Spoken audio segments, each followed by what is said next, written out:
मित्रांनो, आज आपण आलोय आकांक्षा ऑर्गॅनिक्सच्या माध्यमातून इंदापूर मधील पिंपरी खुर्द गावी आलेलो आहे. आणि हा जो प्लॉट आहे हा हनुमंत नरोटे साहेबांचा हा तैवान जातीचा अर्धा एकरामधलाच प्लॉट आहे. फक्त विशेष म्हणजे आज ह्यांच्या गावामध्ये भरपूर पेरूच्या लागवडी आहेत. पण आज इथं आपली शूटिंग घेण्याचा उद्देश एवढाच आहे की आज गावामध्ये जवळपास 100 एकराच्या आसपास पेरू आहे. सरांनी अर्धाच एकराचा प्रयोग केलाय, पण तो पण आपल्या विश्वास ठेवला, तो विश्वास आपण जपला आणि त्या विश्वासापोटी आज आपण जे काही आज काम केलेले हे तुम्हाला आपण चर्चेतून दाखवून देणार आहे. सर नमस्कार. तुमचं संपूर्ण नाव आणि पत्ता शेतकरी मित्रांना सांगा. माझं संपूर्ण नाव हनुमंत गुलचंद नरोटे, राहणार पिंपरी खुर्द, तालुका इंदापूर, जिल्हा पुणे.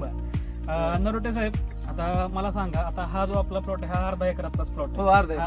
पहिल्या वर्षाची बाग. पहिल्या वर्षाच्या बागेला आज मला सांगा, सुरुवातीपासून आतापर्यंत जी काय आज वाढीसाठी म्हणा किंवा आज डेव्हलपमेंट किंवा फोमिंगला बाग आली तुमची, आली ना? मग फोमिंगला बाग येईपर्यंत तुम्ही रासायनिक खतं किती वापरली किंवा फक्त आपलं आकांक्षा ऑर्गॅनिक्सच्या माध्यमातूनच काम केलेलं आहे असं काय आहे?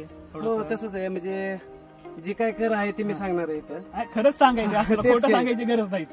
चव्हाण सरांनी ज्यावेळेस आम्हाला म्हणजे बाग 1 फेब्रुवारीला छटणी केली या बागेची, त्यानंतर मी नवीन होतो, तेवढा काही आपल्याला गाडा अभ्यास नव्हता. त्यामुळे एका माझ्या भावाने मला सजेस्ट केलं की बाबा चव्हाण सर सुरलीच्या तिकडे त्यांनी एक बाग चांगली सुरलीमध्ये पण आपल्या भरपूर बाग. हा, मग चालते म्हणलं, मला द्यायची म्हणलं सरांना बाग. मग सर आल्याच्या नंतर 1 फेब्रुवारी छटणी होती बागेची. 1 फेब्रुवारी पासून ज्यावेळेस सर आले, सरांनी पहिल्यांदा पाहणी केली.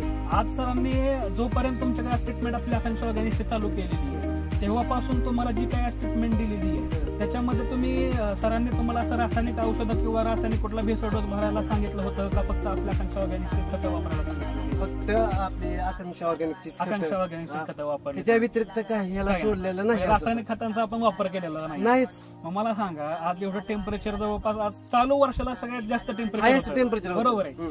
आज तुमच्या इंदापूर भागात कधी मला नाही वाटत की 44 पर्यंत टेम्परेचर गेलं तर नाही गेलं. 44 पर्यंत टेम्परेचर आज जाऊन सुद्धा आज तुमच्या संपूर्ण गावामध्ये एवढ्या बाग आहेत. पण हायएस्ट माल किंवा प्रति झाड सरासरी 120-110 पर्यंत आपण बघितले आहे ना?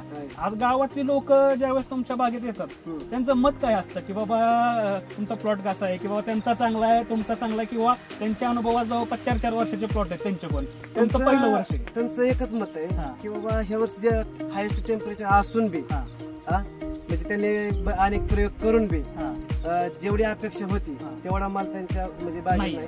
पण ह्या बागेला का दिसतोय? मी त्याच्या मागचं कारण एकच सांगितलं की आम्हाला आकांक्षा ऑर्गॅनिकचे साहेब, आपलं चव्हाण साहेब यांच्या मार्गदर्शनाखाली ते काय सांगतील तेवढं त्यांनी आम्ही केलेलं आहे.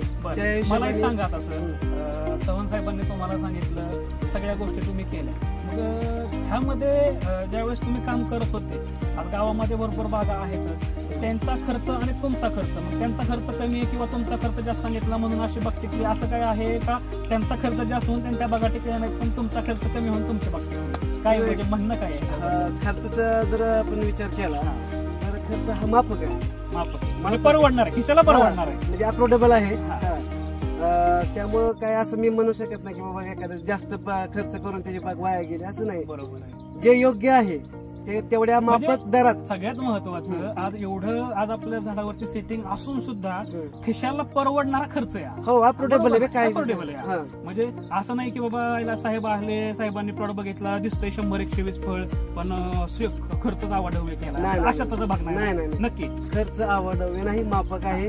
आणि दुसरी गोष्ट म्हणजे जे काय औषध देतात म्हणजे एखादं औषध बाबा समजा 2 रुपयाचं आहे, 4 रुपये, म्हणजे फॉर एक्झाम्पल देतो की विनाकारण ते किंमत घ्यायची जास्त आणि दुसरं औषध द्यायचं, असं काही केलेलं नाही.